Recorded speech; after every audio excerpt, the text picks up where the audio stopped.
Guys, welcome to Knowledge Decoder. तो चलो अपन शुरू करते हैं मोगेम्बो सीरीज का नेक्स्ट पार्ट। क्या देखो, density index of sand sample is इतना, ठीक है, and the natural void ratio of the sand sample is इतना if void ratio in the loosest state is इतना and then the void ratio in the density index will be. मतलब overall जो है आपको क्या निकालना है, फॉर्मूला यूज करना है ये वाला। देखो, ID बराबर E maximum minus e by e maximum minus e minimum. समझ गया फॉर्मूला? यही फॉर्मूला यूज करना है। कौन सा फॉर्मूला? ID बराबर e maximum minus e by e maximum minus e minimum. देखो, correct void ratio in the loosest state. देखो, लूजेस्ट स्टेट मतलब क्या हुआ? लूजेस्ट मतलब वाइड से ज्यादा, मतलब ई मैक्सिमम आपको गिवन है। देखो, ई मैक्सिमम क्वेश्चन में गिवन है ये वाला 0.9। Density index of sand sample है 0.6। ID भी गिवन है, ठीक है। ई मैक्सिमम आपको गिवन है क्वेश्चन में, ID गिवन है, साथ ही साथ जो e maximum minus e by e maximum e भी गिवन है। तो आपको क्या निकाल लेना है? जो बच गया आपको ये निकाल लेना है, ठीक है। ई मैक्सिमम ID गिवन है, ई मैक्सिमम गिवन है, ई गिवन है, आपको ई मिनिमम यहां से आराम से निकाल लेना, ठीक है। फॉर्मूला है बाबू, कोई दिक्कत नहीं है। कह रहा कि coefficient of earth pressure at rest के नॉट बराबर क्या होता है बताओ? Mu by 1 minus mu. ये फॉर्मूला होता था, सिंपल सा। What is the assumptions made about back of wall in the Rankine's theory of earth pressure, vertical and smooth? अगर आपको याद हो, रैंकाइन्स अर्थ प्रेशर थ्योरी में क्या होता था? वर्टिकल एंड स्मूथ लेते थे, वर्टिकल एंड स्मूथ, ठीक है। और सॉइल क्या होता था? Dry and cohesionless, dry and cohesionless, dry and cohesionless, vertical and smooth, ठीक है। और चलिए, coefficient of passive earth pressure Kp की बात कर रहा है for cohesionless granular soil is dependent. K बराबर होता है 1 माइनस sin 5 और 1 प्लस sin 5। Kp और क्या हो जाएगा? 1 प्लस sin 5 और 1 माइनस sin 5। तो 1 plus sin theta 1 minus sin theta, ये करेक्ट आंसर हो जाएगा। Kp पूछ रहा है, K पूछता तो ये हो जाता, ये वाला हो जाता, ठीक है। What is the value of active earth pressure coefficient for the soil having an internal angle of 5 दिया हुआ? K निकालना है बाबू। K बराबर क्या हो जाता है? 1 minus sin 5 by 1 plus sin 5। 5 put कर दो, आपका आंसर आ जाएगा 5 गिवन 30 डिग्री, ठीक है। क्या question? Rankine's theory for active earth pressure is based on the assumption that the retained material is homogeneous and cohesionless. The frictional resistance between the retaining wall and the retaining material is neglected. The failure of the retained material takes place along a plane called rupture plane. All options are correct. देखो, जो रैंकाइन्स theory में होता है, तो रैंकाइन्स theory में जो बताइए तो रिटेन मटेरियल क्या होता है? Homogeneous and cohesionless. सही बात है ये। तो frictional resistance between the retaining wall and the retained material is neglected, ये भी सही है, सही है, ठीक है। और ये तीसरा भी सही है। तो ऑल ऑप्शंस आर करेक्ट यहाँ पे हो जाएगा बाबू, ठीक है। क्लियर है? तो करेक्ट आंसर का हो जाएगा डी। क्या क्वेश्चन में? Correct active earth pressure per metre length on the retaining wall with a smooth vertical back as shown in the figure। Question में दिख रहा है, कर एक्टिव अर्थ पर मीटर लेंथ। अगर आपको फॉर्मूला याद हो, क्या होता है? Half K gamma H square. सब चीज गिवन है, फॉर्मूला पुट करना है। ये कैसे आता है? देखो, यहाँ पे प्रेशर क्या होता है? K इंटू गामा H, ठीक है। अब पर मीटर लेंथ निकालना तो इसका एरिया निकालना होता है हाफ इंटू, ये हाइट H है, हाफ इंटू यहाँ प्रेशर क्या हो गया? K इंटू गामा H, समझ रहे हो? Half into K into gamma H, half into base into height, क्या हो गया? Half K gamma H square. ये H इंटू H क्या हो गया? H square. ये फॉर्मूला यूज करोगे, आपको आंसर मिल जाएगा, ठीक है। चलिए अगला question. In a cohesionless soil deposit having a unit weight of इतना and an angle of friction is इतना, the active and passive earth pressure intensity at a depth of 10 metre respectively. बताओ क्या करोगे? सिंपली इसे मान लो कि K निकालना है, तो K के लिए क्या कर लोगे? बताओ K के लिए क्या कर लोगे? एक्टिव अर्थ प्रेशर मान लो निकालना है, तो क्या होगा? K इंटू सिग्मा वी बार जो भी था, ठीक है। कोहेजनलेस है, देखो फॉर्मूला ऐसे होता है K into sigma v bar minus 2C under root K। Cohesionless होती है तो जीरो ही हो जाएगा, तो K सिग्मा वी बार हो गया, डिवाइडेड में क्या हो जाएगा बताओ?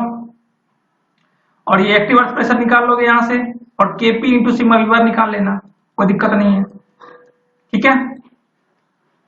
सिग्मा वी बार क्या हो जाएगा? Sigma T minus U, total pressure minus पोर वाटर, तो पोर वाटर प्रेशर तो है नहीं, तो टोटल प्रेशर हो जाएगा गामा इंटू एच कर लेना, यहाँ पे सिंपली के इंटू गामा इंटू एच कर लेना, ये हो जाएगा एक्टिव अर्थ प्रेशर, और KP into gamma into H हो जाएगा आपका ये। क्लियर है? कोई दिक्कत, कोई परेशानी? फॉर्मूला देखो, इसे फॉर्मूला अगर देखोगे, मान लो कि एक्टिव अर्थ प्रेशर का फॉर्मूला तो ये होता है, देखो के into sigma v bar minus 2c under root के। यहाँ पे कोहेजन लेस सॉइल क्वेश्चन में बोल ही रहा है बाबू, तो यहाँ पे जो ये चीज आप देख रहे हो, ये तो टर्म जीरो हो जाएगा, तो के इंटू सिग्मा वी बार होता है sigma T minus you, total minus pour water pressure, तो पोर वाटर प्रेशर है तो टोटल प्रेशर हो जाएगा, तो सिंपली फॉर्मूला आपका रिड्यूस हो जाएगा K into gamma into H simply. ठीक है, चलिए अगला क्वेश्चन। Given that C equal to इतना, five equal to gamma into the depth of tension crack developing in a cohesive soil backfill. देखो एक होता है HC, एक होता है ZC, एक होता है HC, एक होता है ZC। तो याद रखना, ये जो ZC होता है ये होता है डेप्थ ऑफ टेंशन क्रैक या पोटेंशियल क्रैक, इसको बोलते हैं। HC को बोलते हैं क्रिटिकल डेप्थ, HC को बोलते हैं क्या? Critical depth. तो in the question it is being asked about the ZC only, आपसे HC ने पूछा, अगर HC पूछता तो HC होता है 2 टाइम्स ZC। अगर आपसे HC पूछता, HC होता है क्रिटिकल डेप्थ, HC क्या होता है? Critical depth. अगर आपसे पूछता है that would be 2 times ZC। यहाँ पे वो क्या क्वेश्चन पूछा जा रहा है? बस depth of tension crack, ZC पूछा जा रहा है, ZC का फॉर्मूला यूज कर लेना, ZC बराबर 2c बाय गामा 1045 प्लस 5/2 पर मिला हुई है इंटू 1045 प्लस 5/2, समझ रहे हो? ZC बराबर 2c by gamma into 1045 plus 5/2। Depth of potential crack पूछ रहा है या टेंशन क्रैक, ये होता है ZC। अगर क्रिटिकल डेप्थ पूछता तो हो जाता 2 टाइम्स ZC। ठीक है, ये दोनों याद रखिएगा।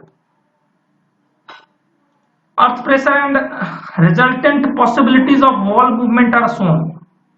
अर्थ प्रेशर गिवन है, रिजल्टेंट पॉसिबिलिटी वॉल मूव कर रहा है। ठीक है, तो क्या पूछ रहा है, क्या क्या बताओ? पॉइंट एक्स, इसको क्या देखो, क्या कहां जा रहा है बताओ, सबसे बड़ा चीज ये। ठीक है, देखो समझो ध्यान से चीजों को, कि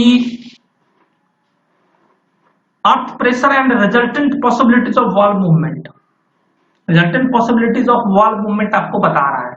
मतलब ये जो है एक तरीके से इधर जा रहा है, मतलब इधर जा रहा है, इधर जा रहा है मतलब क्या? टुवार्ड्स बैकफिल, समझ रहे हो? Towards backfill, wall movement towards backfill होगा तो ये क्या हो जाता है? पैसिव होता है। अगर ये पूछता, ये क्या होता है? Away from backfill, away from backfill तो क्या हो जाता है? एक्टिव हो जाता है। टुवार्ड्स बैकफिल, तो वॉल मूवमेंट टुवार्ड्स बैकफिल क्या हो जाएगा? पैसिव हो जाएगा। करेक्ट आंसर ये हो जाएगा, towards backfill. Correct sequence of the given parameter descending order. Descending देखो, असेंडिंग मतलब बढ़ते क्रम, डिसेंडिंग मतलब घटते क्रम। घटते क्रम मतलब क्या हो गया? सबसे बड़ा को पहले लिखोगे, सबसे बड़ा क्या होता है? केपी पर के नॉट, सबसे मिनिमम क्या होता है? के ए। तो डिसेंडिंग ऑर्डर होता है घटते क्रम में सबसे ज्यादा पैसिव, फिर एटरेस्ट, फिर एक्टिव। ठीक है, क्लियर है? The relationship between coefficient of consolidation, TB बराबर क्या होता है? टीबी बराबर CB into T by D square. यही तो करेक्ट है, तो देखने की जरूरत ही नहीं है। मान लो टीबी बराबर CB into T by D square. और कोफिशिएंट ऑफ कंसोलिडेशन का यूनिट भी आपको अगर आइडिया होगा तो पता होगा। कोफिशिएंट ऑफ कंसोलिडेशन का सीबी बराबर क्या, सीबी बराबर क्या होता है? के by gamma W into MB. Formula अगर आइडिया हो आपको, ये फॉर्मूला होता है सीबी बराबर के by gamma W into MB.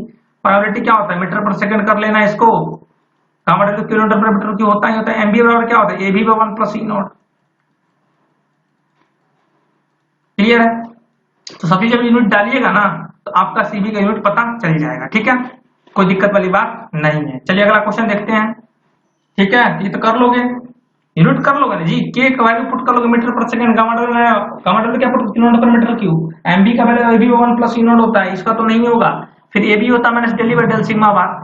ठीक है, ठीक है, तो वो पुट करोगे, इसका यूनिट पुट करोगे तो आप लोग का यूनिट आ जाएगा। जहां तक मुझे याद है इसका यूनिट अगर सॉल्व करोगे तो यूनिट आता है सीवी का मीटर स्क्वायर पर एस। ठीक है, देखो एक और थोड़ा सा इसको मैं बताता हूँ क्या होता है। अगर आप फ्लूइड के बारे में थोड़ा आइडिया हो तो डायनेमिक विस्कोसिटी का होता था एनएस पर मीटर स्क्वायर। डायनेमिक विस्कोसिटी का होता है एनएस पर मीटर स्क्वायर। डायनेमिक विस्कोसिटी का यूनिट होता है एनएस पर मीटर स्क्वायर। और काइनेमेटिक विस्कोसिटी का यूनिट होता था मीटर स्क्वायर पर एस। तो समझ रहे हो, काइनेमेटिक विस्कोसिटी का यूनिट और सीबी का वेट इक्वल होगा। ये भी चीज, ये भी क्वेश्चन पूछ सकता है आपसे, पूछ ही सकता है। उसका मतलब भाई ये चीज याद रखिएगा आराम से कि भैया कोफिशिएंट ऑफ कंसोलिडेशन और सीबी, और अगर बात करो किसकी, काइनेमेटिक विस्कोसिटी की, अगर बात करो किसकी, काइनेमेटिक विस्कोसिटी की, तो होता है वो भी क्या होता है, मीटर स्क्वायर पर एस। तो याद रखिएगा सीबी का यूनिट क्या हो जाता है, मीटर स्क्वायर पर एस। ठीक है, चलिए अगला question. When movement of wall under the earth pressure from the backfill, क्या बोला, when movement of a wall under the earth pressure from the backfill is prevented, the coefficient of earth pressure was recorded इतना। Simply क्या बोल रहा है कि prevent कर दिया गया। अगर अवे करता तो भैया, अगर वॉल मूवमेंट अवे होता तब तो एक्टिव होता, अगर टुवर्ड्स बैकफिल होता, समझ रहे हो, वॉल मूवमेंट अवे होता तो एक्टिव होता, टुवर्ड्स होता तो पैसिव होता। लेकिन यहाँ पे क्या है बाबू, movement of wall under the earth pressure from the backfill prevented, the coefficient of earth recorded 0.5, मतलब प्रिवेंट कर देगा एक तरह से। के नॉट आपको 0.5 दिया हुआ है, समझ रहे हैं बात। अब आपसे क्या पूछा जा रहा है, the ratio of coefficient of passive and active earth pressure of the backfill will be. आपको क्वेश्चन में क्या गिवन है, के नॉट। के नॉट आपको गिवन है तो के नॉट का फॉर्मूला अगर आपको आइडिया हो, के नॉट का फॉर्मूला अगर आपको आइडिया हो तो के नॉट होता है 1 minus sine five, 1 minus sine five बराबर 0.5 हो गया। समझ रहे हैं बात, समझ रहे हो कि नहीं समझ रहे हो, समझ रहे हो बात। के नॉट दिया हुआ था, समझ रहे हो। देखो वॉल मूवमेंट अवे तो के हो जाता, वॉल मूवमेंट टुवर्ड्स होता तो केपी हो जाता। यहाँ तो प्रिवेंट कर के नॉट, के नॉट तो 1 माइनस साइन फाइव बराबर 0.5, यहाँ से साइन फाइव आप निकाल लोगे। अब के क्या निकालना है, के और केपी, तो के क्या होता है, के होता है 1 minus sine five 1 plus sine five, यहाँ से साइन फाइव वैल्यू डाल दोगे। इसी तरह से केपी निकाल लोगे 1 प्लस साइन फाइव तो 1 माइनस साइन फाइव, सिंपली आप आराम से रेशियो निकाल लोगे। बस यही चीज समझना था, के नॉट से आपको साइन फाइव निकालना था, फिर के और केपी में पुट कर देना था। ठीक है, ये क्वेश्चन देखो, क्वेश्चन में पूछा जा रहा है आपका, the e and p curve for a soil is shown in the figure, the coefficient of compressibility in metre square kilometre. Coefficient of compressibility मतलब क्या, एक होता है कोएफिशिएंट ऑफ वॉल्यूम कंप्रेसिबिलिटी होता है एमबी, ये कोएफिशिएंट ऑफ कंप्रेसिबिलिटी एबी पूछ रहा है। तो एबी क्या होता था बताओ, एबी होता था minus del E by del sigma bar, simple, minus del E void ratio का डिफरेंस ले लेना ऊपर में, नीचे में इसका डिफरेंस लेना है, सिंपली और सॉल्व कर लो। क्लियर है, तो अगला question, saturated clay layer with double drainage takes place 5 years to attain 90% consolidation under the structure. If the same layer were to be single drained, what would be the time in years required to attain the same degree of consolidation under the same loading condition? मतलब इतना समझ लो, TB बराबर CB into T by D square है,